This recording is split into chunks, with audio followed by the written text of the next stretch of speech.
This is Report to Wyoming. This show targets local issues that matter right here in Natrona County, where we talk to real people about their thoughts and ideas. Back in March of 2020, Elliot Ramage had a really strong urge to create what's called the Neighborhood of Love. It's a group on Facebook where people can talk to each other and connect. Strangely, that was the week that COVID shut everything down. It ended up having a very different beginning than what he originally anticipated, but it has since evolved, and mainly it's just sharing things that are positive and giving resources for people to connect. His superpower, let's call it, is connecting people and groups in Casper, and he's the mastermind behind what we hope to become a series of episodes on this podcast, talking to our neighbors and learning more about them. It was interesting. Back in March of 2020, I'm always having these pings to do things within the community that connect people. And I just had this really strong urge to create what's called the Neighborhood of Love. And basically, I just wanted to be able to share conversation and resources and just have a nice place for people in Casper to talk to each other. And social media has made that pretty easy nowadays. So the strange thing that happened, though, that was immediately, that was the week that COVID hit and you couldn't travel anywhere. I was supposed to be taking a group to Europe and everything shut down. And so we got the group up, and then immediately became this old woman needs toilet paper. Let somebody run that to her. So it became like a rescue resource instead. So it had a very different start. But it's evolved, and we've had it where you can give away things to your neighbors for free. You can get advice, but mainly it's just sharing things that make people feel positive and connecting them. And also just, there were people that were very isolated during that. And I think for mental health, giving resources and connecting people in a living way has been really, really nice again. So we thought it would be nice to create this new program where we actually interviewed some of our neighbors so we could get to know them better and kind of see what's important to them and their views on Casper and just see kind of what comes out of that. And I'm very excited about this. So our first guest is Gegi Scott. And Gegi right now is at Grant Street Grocery. She's baking lots of amazing treats, some Madeleines that we saw last week. She's been here for a long time. I was hoping that we could start at the beginning of your story, though, way, way back in another country. Way back. Way back. Oh, God, sorry. I mean, just like a little while. 1700. Well, I'm originally from Germany. I was born and raised there, and I came to the United States in 1976. And yes, my hometown does have cobblestone streets and old houses and an old watchtower, and it's been around since Roman times, actually. But that's not how old I am. So I came to the United States in 1976, and I flew into Washington, D.C., and got to experience the bicentennial celebration there, which was really awesome, and then lived in Austin in Texas for a while, and then moved to Denver, Colorado, where I spent a long time, and eventually in 2000, I think it was 3 or 4, I moved to Casper, and I've been here since then in Casper. And so I want to get to what it was like when you first got here, but just backing up a little bit, how was the transition from basically coming from another world to a new world and learning a new language and all of that? Well, I was lucky enough that I had to have English in school. I had 10 years of English in school, basically. So I wasn't, and I was in Great Britain a couple times. It wasn't fluent English that I spoke, but enough to converse. But there were definitely some hiccups with the language and some funny situations that, because American English is different than the British English. So, do you want me to tell you some of those? Yes. Okay. I would love that. Well, I can tell you about the goats. the story about the goats. My first husband and me, we spent our first couple weeks in Washington, D.C. with friends, and we had lots of dinners, and I got introduced to the family friends, and people kept talking about their kids and what they were doing and how they behaved and, the worries that they had with them and, so forth.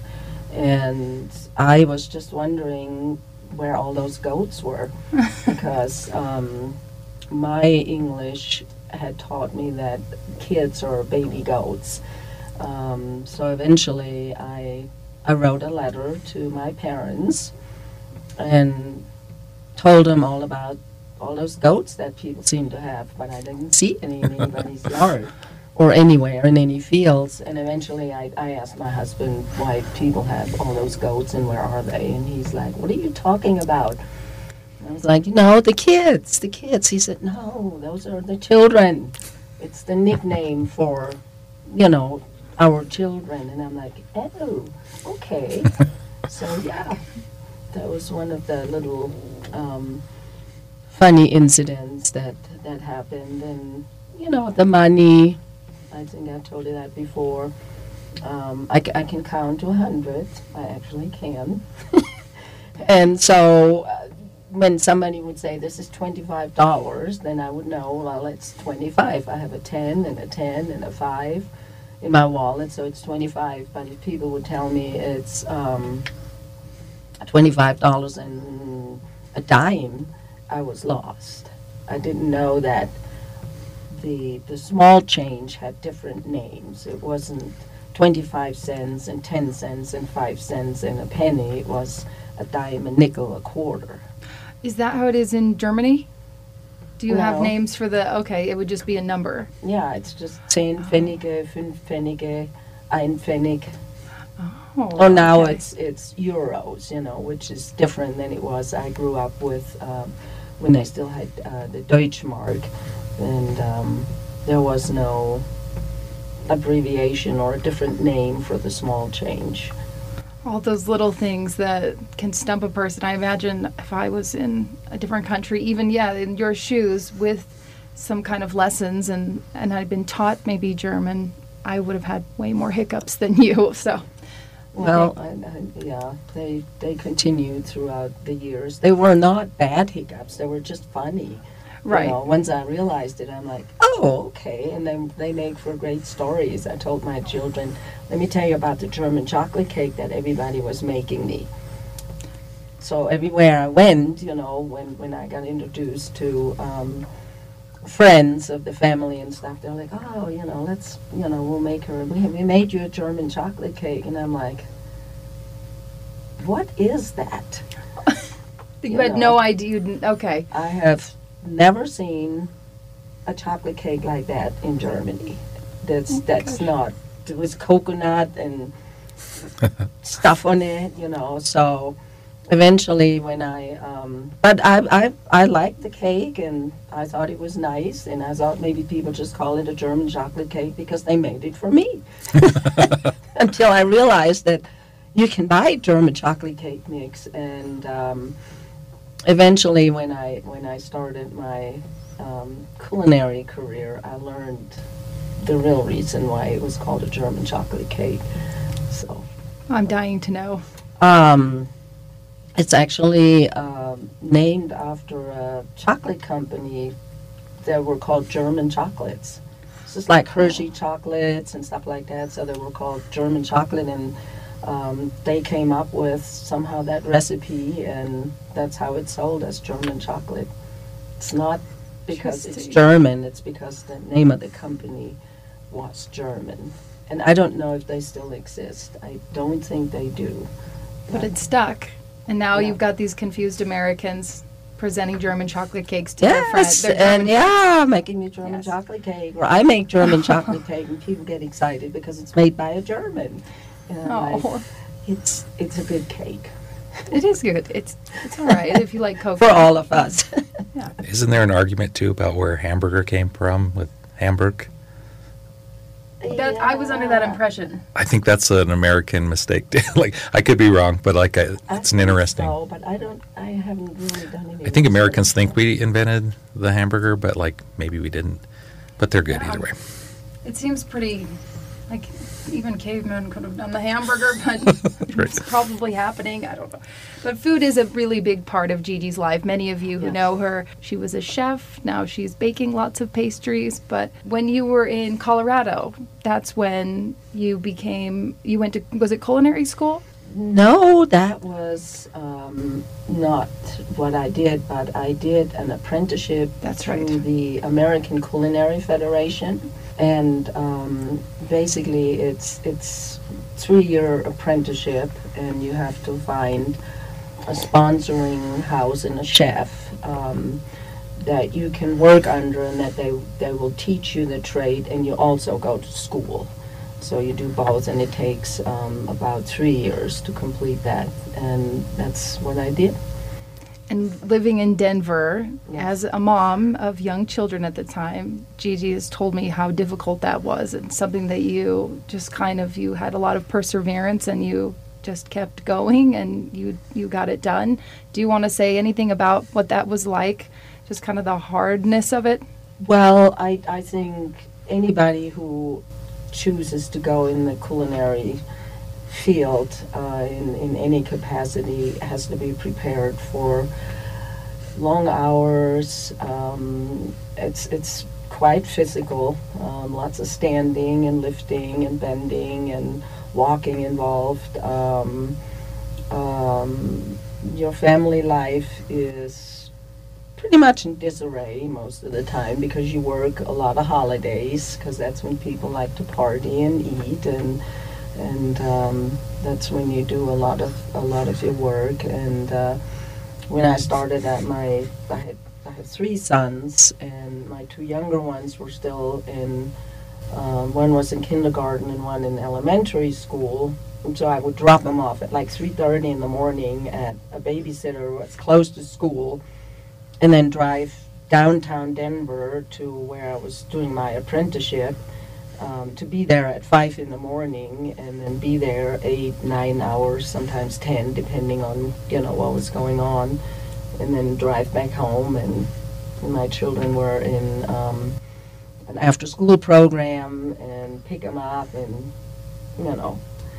get them all settled for the evening and homework and all that other stuff, and then start over again the next day. And you have to be really hard-headed to do that. Hardworking, dedicated. But it was worth it. I'm happy to hear that. And then you moved to Casper, Wyoming. Mm-hmm. I remember you telling me that at least one of them wasn't super stoked in the beginning, but no. Eventually, it was just really hard to do that on an ongoing basis, that constant, being in traffic for, 3 and 4 hours a day, and having children and everything. And so my friend Darren actually had come to Wyoming to work in one of the hotels, and he told me about a position at the Casper Country Club, and I came up and applied, and I got hired as a cook at that point, and I worked with them for a while, and that was a lot easier. The traffic was nice, and I could run home real quick, but my sons were not excited about being in Casper, Wyoming. My youngest one was upset because he had to go back to elementary school, because if he would have been in Denver, he would have started middle school.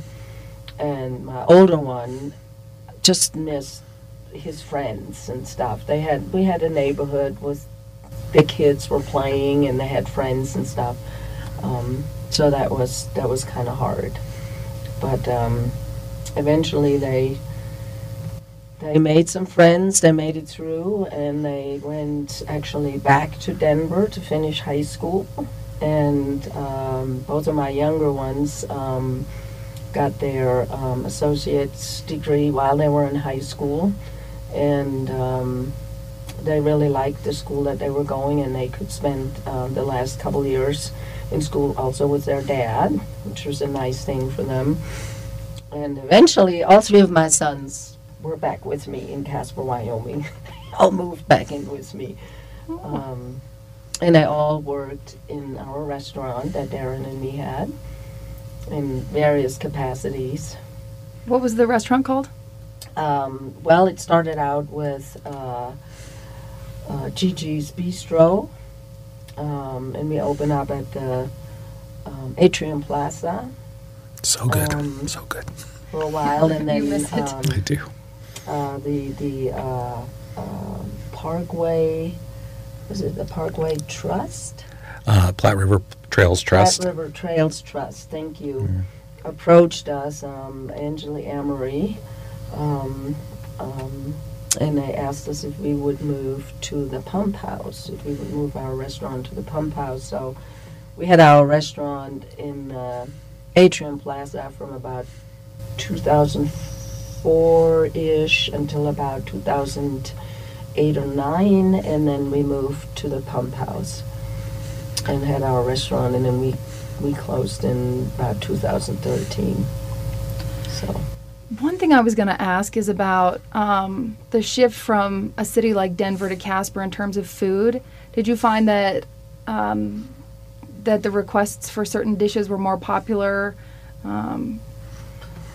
Well, I had worked before we opened our restaurant in the Atrium. I was working at 303 Restaurant, which existed only for about maybe 2 years, and it was a fine dining establishment. So they provided a lot of different food than there was offered in Casper at the time. And so when we opened up our restaurant, we just kind of built on that, on figuring that a lot of people here travel, they go different places, people like good food, and we just decided that we just wanted to do whatever the heck we wanted to cook. And for all the years that we had our restaurant, we got to do a lot of things that you don't get to do in a regular restaurant, sort of like. And I think we did well with a lot of our food, and I think some of the popular events that we had were international dinners that we did. We went called we would pick a country and just do research on food in that country, and then put like a 10-course or 8 or 10-course menu together and get all kinds of things from wherever we could find it to reproduce. I'm wondering, Elliot, did you attend one of these? Yeah, I remember going to dinners at 303 and being really impressed with just the diversity for Casper. You know, I mean, we're very steak and potatoes usually, and I mean, Casper has evolved so much from that, but I think Gegi and Darren were a big part of that, and just things that I'd never seen or eaten before. And then when they got their own space in the Atrium Plaza, I remember an Italian dinner that just like was course after course after course of just the most amazing everything. And so we started going to every single one because it was like they were not to be missed. You know, it was just really, I mean, that's probably part of what led into what I do, just experiencing new things and savoring those kind of things. I think it's amazing, too, that you were new here, but you were able to start your own business and flourish. Well, I think actually Wyoming and generally Casper is very friendly when it comes to opening up a business. And may I tell you a story about Bob and Jana? Yes. Okay, let me tell you a story. Are you talking about Bob Price? Yes. Okay. So we had put a deposit down on the Atrium Plaza, and not 100% sure of the chronological order, but we already had the place picked, and now we just needed to figure out how we're going to get enough money together to buy furniture and equipment and stoves, and I mean, we had to like buy everything, which is not cheap. And so Bob and Jana arranged for some, like, they would find gigs for us. So we did, some catering and everything. And then the biggest thing that happened was that we were invited as a vendor to do Wings Over Wyoming. I think it was arranged by the McMurray family, and it was the airplanes. Mm-hmm. Yeah, I know what you're talking about now. The blue... I can't think of the name. They do flyovers and someone in their rollovers car and- is screaming what this is right now. So Yes, don't worry. I know. They know what it is. Yes. They get it. And it was Wings Over Wyoming. It was really awesome. And there were a lot of businesses that had basically had rented a space for their company and would be, it was basically lined up on the tarmac. And so we were asked by Broker One to provide food for them during the event. So there were different food vendors there, and it wasn't open to the public. It was just like, it was open to the public, but some of the vendors just catered to the companies that they were hired for. So we were like, yeah, we can do this. We had nothing. Oh. So, How'd you make this happen? well, let me tell you. So we needed refrigeration. Because that was one of the rules, if you were going to be out there, of course, there was food safety involved, and so we needed refrigeration. And Bob and Jana fronted the money for us to buy a commercial refrigerator, which was like $3,000 or $4,000. And at that time, there was still a company in town called Knapp, and they supplied restaurant equipment. And so we bought the refrigerator from them, and they were kind enough to actually deliver that gigantic 2-door refrigerator to the airport, to our spot where we were going to be at. And there were generators out there and everything. And so we were able to sell our food out there because we had refrigeration, which was a big requirement because it's like in the middle of summer. And so we, of course, were able to make a nice amount of money. And so we slowly bought our equipment, and eventually we were able to pay Bob and Jana back. And then this is the other story about that refrigerator. So we were all like, yes, we got a refrigerator, look at this. We're so happy, and it's like part of the whole event is on the tarmac. And when the event was over, I mean, people were just packing up stuff, the vendors and the businesses, because it had to be cleared for airplanes that were going to land. And so we're just like all packing up, and we're like, well, get the refrigerator tomorrow. Because we had to rent a U-Haul truck to, take everything. And so we came back the next day. We assumed that there were still things there, like tents and things like that. Well, there was nothing except for one refrigerator on the runway. Ours. Well, it wasn't quite on the runway, but almost. Seemed like we're it. like, holy crap! He's going to get run over by a landing plane. So once again, we called the gentleman at Knapp that had delivered the refrigerator, and he was really nice and brought his truck, and we wheeled it through. The McMurrays let us wheel it through their hangar so we can get it out in the front, and then we took it to the atrium, and I still have that refrigerator in my house. Huh. Oh my goodness. Yeah, I still have it, and it served us really well. And the point of all those stories, they're all funny stories, and we laugh about it. But the point is, when we're talking about neighborhood, is so many people have been kind to us when we started out and helped us and rooted for us. And like I said, this guy, he didn't have to come out there with his truck and help us haul this refrigerator back to. He just had to deliver it where we wanted it delivered, which was, the airport. He didn't have to come back, but he did, and he helped us haul it into the atrium. My mom and dad and Darren's parents, his wife's parents, they were all involved in making stuff, supporting, bringing stuff. My mom cooked, my dad painted, Darren's dad built drywall,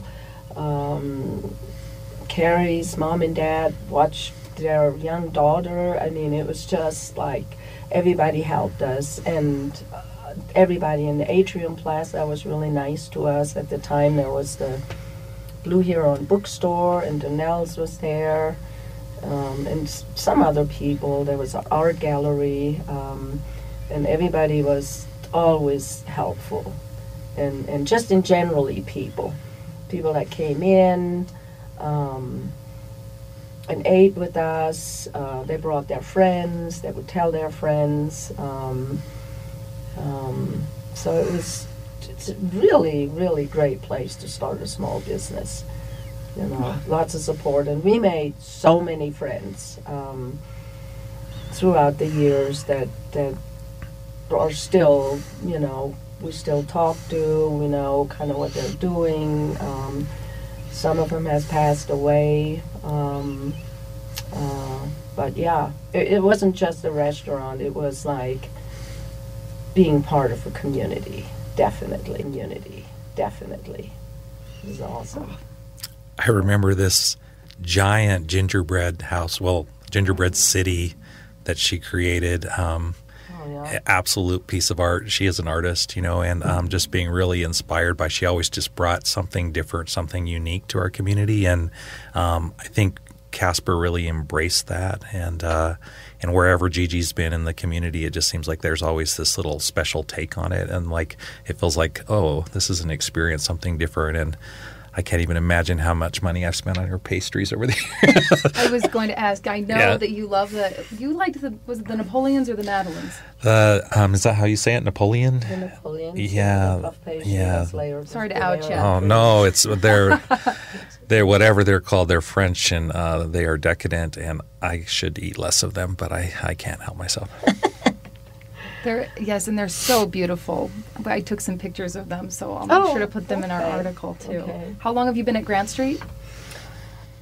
Well, in this capacity, about a couple years now, and then before that, I made meals for them. Like they have meals that are packed out in small containers that just can be warmed up, and I did that for them a while. So off and on, 3, maybe 4 years, and before Grand Street was remodeled, I was working with Colt, right? He was the previous owner before it was remodeled, and I was also working with him and making just different kinds of food, and so it's been off and on probably 4, maybe 5 years throughout the years. Those pretzels, the schnitzel, all those great things over the years. Yeah, So if you haven't met Gegi, when are you in there? When can they see you down at the Grant Street station? Right now, I'm usually there on Mondays, where I do the majority of my baking because the store is closed. And so there's lots of room for us to move and prepare food, and we can sort of use the whole store to put bowls and things around, on all the tables. And I work with Dustin, Troy right now. Dustin is the chef there. He makes all the savory food for the queso him and me, we work there on Mondays. I'm out in the front baking, and he does all the savory food. And then on Tuesday, I'm there Tuesdays and Wednesdays. That's when the store is open. But yeah, Mondays it's like 12 hours Oh, wow. baking. I go in and I'm like, yeah, let's see, what do we got? Insider tip: if you get there on Tuesday, like everything is the full case, fresh stuff. Yeah. I'm giving away my secrets.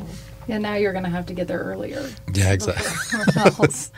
And next week we're gonna have like we're gonna do like an Italian week. Dustin is making all kinds of savory Italian dishes, and I'm gonna make cannolis and tiramisu and a couple other things that I'm mulling around in my head for like just a pastry case.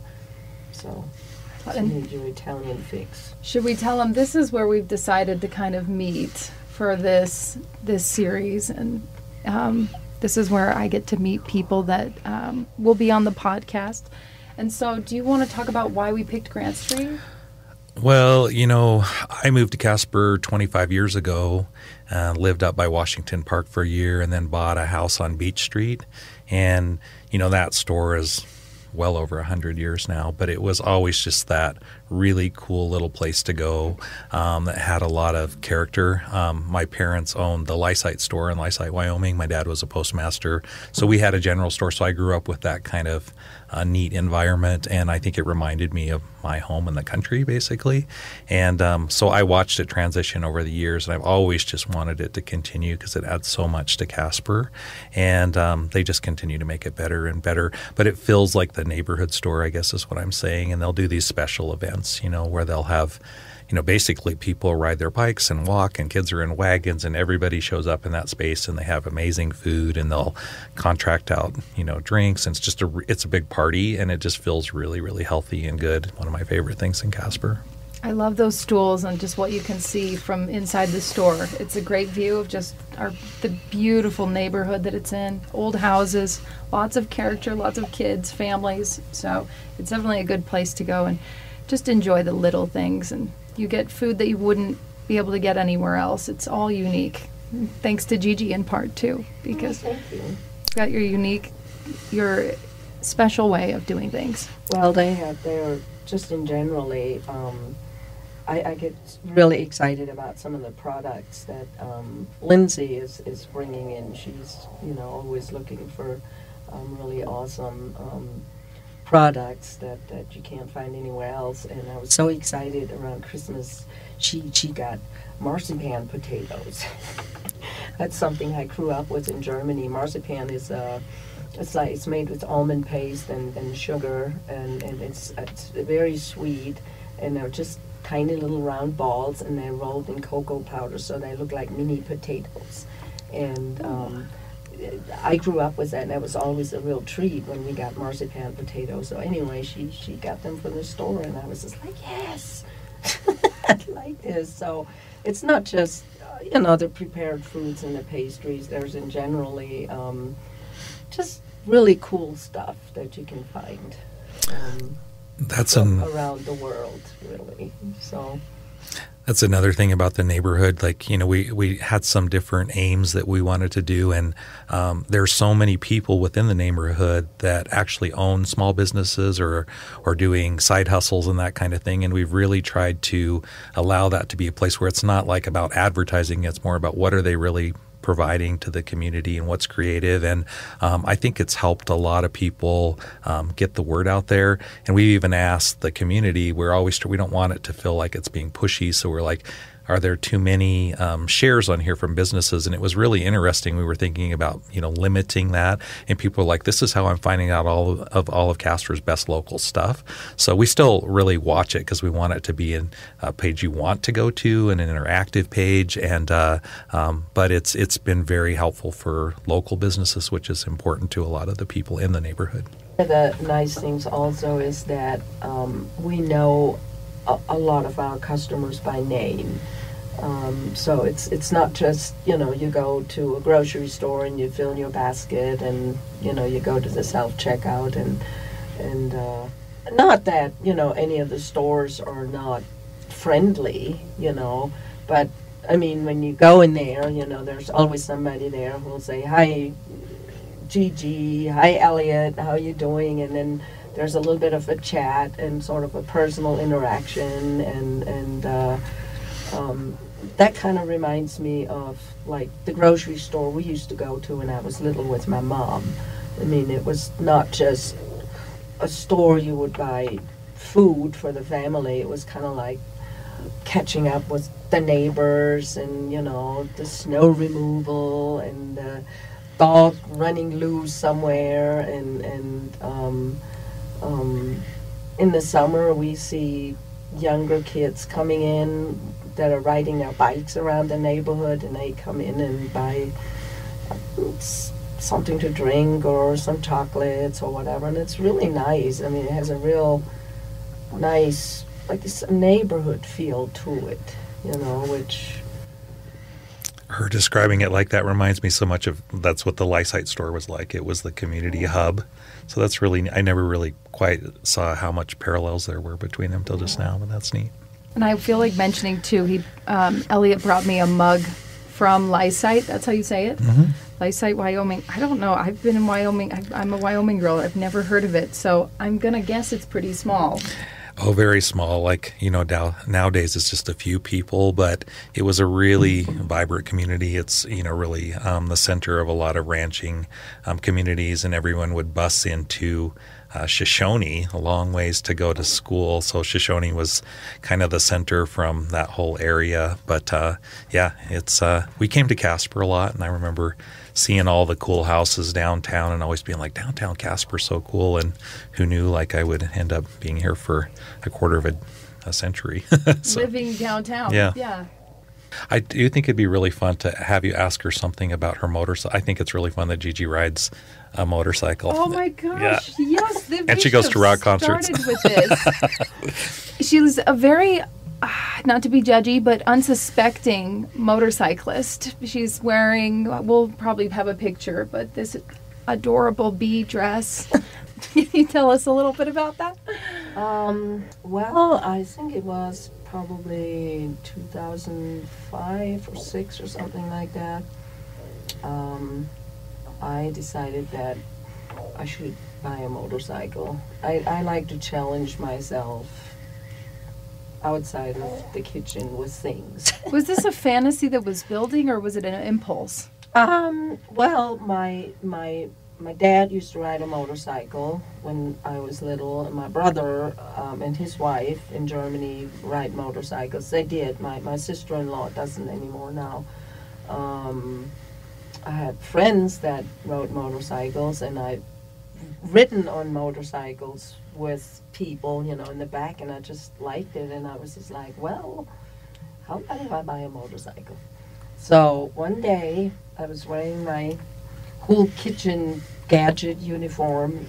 I went to the motorcycle place on CY Avenue, that's kind of up on the hill. They sell motorcycles and ATVs and things like that, and they have lots of really, of course, cool motorcycles. And I walked in there, and they're looking at me like, what can we do for you, ma'am? And I'm like, I want to buy a motorcycle. And they're like, well, what kind? And I said, the kind that I can hold up. Like, I don't want one that's, And Yeah. actually yes. So I just tried all the motorcycles. I mean, I didn't start with the really big ones. I tried all the motorcycles, and the one that I could actually, hold up and stand with it and move around wasn't too heavy for me. That's the one I got. It's white, and it's Suzuki Boulevard, 1 cylinder, and it was perfect for me. And of course, I have a jacket that has a snake in the back. It's airbrushed. Oh my goodness! Yeah. Is there by chance a picture of this? Because I bet you look very cool. Somewhere there is a Okay. picture. If you find it, maybe you can This That this could be is an Easter egg. so I have a Kawasaki, but now I think we need to dig out the motorcycles and go for a Well, ride. I tell you what, I kind of stopped riding last year. I think was the last time I rode because my hand, as you can see, my hand from years of working in the kitchen, I have fairly bad arthritis, and I noticed when I was riding the motorcycle last year, it was really kind of getting hard. Oh, gotcha. To, pull the clutch and the brakes and switch and everything, and I was like, well, Well, I have foot pegs. I'll just give you a ride then. Okay. And by the way, one of the things to get back to the whole restaurant adventure that we had lots of adventures. But one of the adventures we had was there was a raffle, and I don't know for what organization that was anymore, but it was for a Harley Davidson motorcycle. And the motorcycle was donated by Johnny J, and it was sitting in the Atrium Plaza, and we were still at the Atrium Plaza. I think it was like 2009. And of course I had to sit on it. We all sat on it because it was just parked there. And I'm like, this is going to be mine. Oh, yeah, you won it, didn't you? We won the That's right. motorcycle. Oh my And goodness. we drove it, and Bob was the MC for that event. I remember that too. And so they just kind of handed us the key, and then Darren, and he's like, you want to go for a ride? And I'm like, it's like 10 o'clock at night, And we just left I think it was one of the hotels, and we just drove up the hill to the event center, and we now were in possession of a Harley, which I parked inside my house because I didn't have a garage. Nobody had a garage, and we didn't want anybody messing with it. And we did sell it because it was too heavy for me to ride. I mean, it's really heavy, and that money helped us get started at the pump house. Very cool. Cash to buy some more equipment and those kinds of things. So, yeah, another adventure. I feel like you're full of surprises. We've barely scratched the surface. So I look forward to seeing you at Grant Street and picking Okay. your brain about things. Okay. Tell me about the earrings. I'm really fascinated with the earrings you're wearing today. They're beautiful. My earrings? Yeah. Oh, those are from my daughter-in-law Edith. Her mom gave them to me. There's not. That's a very nice story. My youngest son moved to Vegas because his wife then at the time went to veterinary. She's a veterinarian nurse, and her parents live in Vegas, and her dad said, I will pay for your schooling, but you're going to have to move back here. I'm not going to pay it in Colorado because it's out of state. Anyway, so she went back, and my youngest son followed, which is another adventure because I took him there. I drove him there. And her mom gave them to me. They're really They pretty. were- Tiger's yeah. eye. Those, and I got the same set with turquoise. Beautiful. So, yeah, she's a really nice lady. I also wanted to circle back to the bookshelf. Oh, right. So another idea that the neighborhood has spurred a lot of ideas of bringing community together. So we've started a couple of new things which are fun. One of them is that Lindsay at Grant Street is giving us permission to have a shelf that I inherited from the flower bin that used to be downtown. And during COVID, I couldn't take people on my trips around the world anywhere, so I was doing this thing called the Golden Map, and I would do like a little mini blog talking about Croatia or just what the food and the music and everything was about. I was bored basically and couldn't go anywhere. And but over the years, I have just accumulated a ton of travel books and wellness books. And basically, we're going to paint the shelf gold and, fix it up a little bit and put it there and just offer free wellness books and free travel books that people can. Hopefully, they'll return them if they're not using them, but if they keep them, whatever. But maybe other people will add to it. And so we hope to get this going up here pretty soon. And then the other thing that's kind of an outreach thing is with Wind City Physical Therapy, we started a new Wednesday wellness class in the M downtown. And it's just a half-hour class where you can come and do breath work, a little bit of easy yoga, and then PT exercises that the PTs are providing. So you get this nice combination of the benefits of yoga and breathing, all in this really amazing setting that the McGinleys have put together there. So that's going to be continued. It's going well, and so we're going to do that for April and May, and then transition outside to the Labyrinth down on the river with yoga on the Labyrinth. Okay, so I was excited to hear you said that it's going well. Yeah. Good. What body part are you guys working on next Well, Monday? we just did the psoas this week, and next week we're going to be working on the back. It's a good time like this as the seasons change. A lot of people's backs get stiff, so back exercises and then PT exercises that you'll be given to just keep your back open and functional. And it's just over the lunch hour, correct?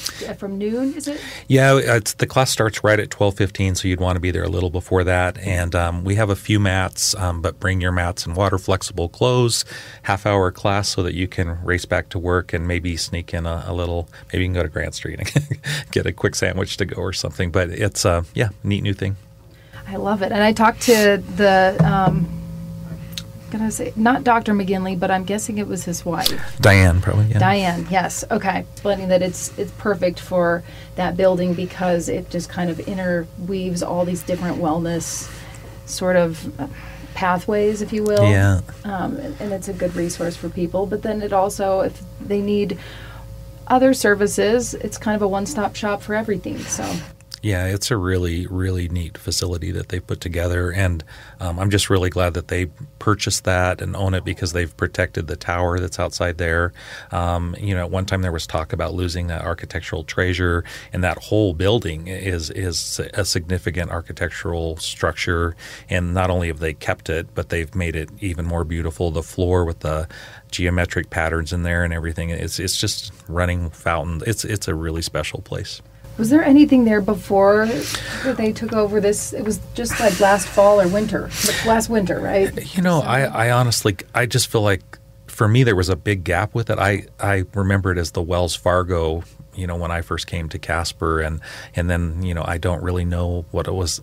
I wasn't at Wells Fargo anymore, and so I don't know what was in between there. But I know it was like, I feel it was like a grand rescue, and like, they're just really doing special things with that property too. Which is definitely awesome that there's so many older buildings that I would love to see all of them just taken over. Of course, some of them might need more work than it's worth, as people will say, but there's so much potential. And you can see the history, like in these older buildings, especially downtown. And some of the homes even. I want everyone to adopt one of the older homes and revamp it. Yeah, it's pretty neat when we have friends. They all enjoy walking. I mean, I have a tendency to just walk people around the downtown neighborhood and around the downtown and the curvy, bendy streets. I like it really. We have a really special downtown, and people that visit here recognize that, and sometimes I think we take it for granted. And there's so much potential of buildings that are still sitting there that need some love and that could, be another rescue treasure. This has been Report to Wyoming, presented in the public interest by Town Square Media.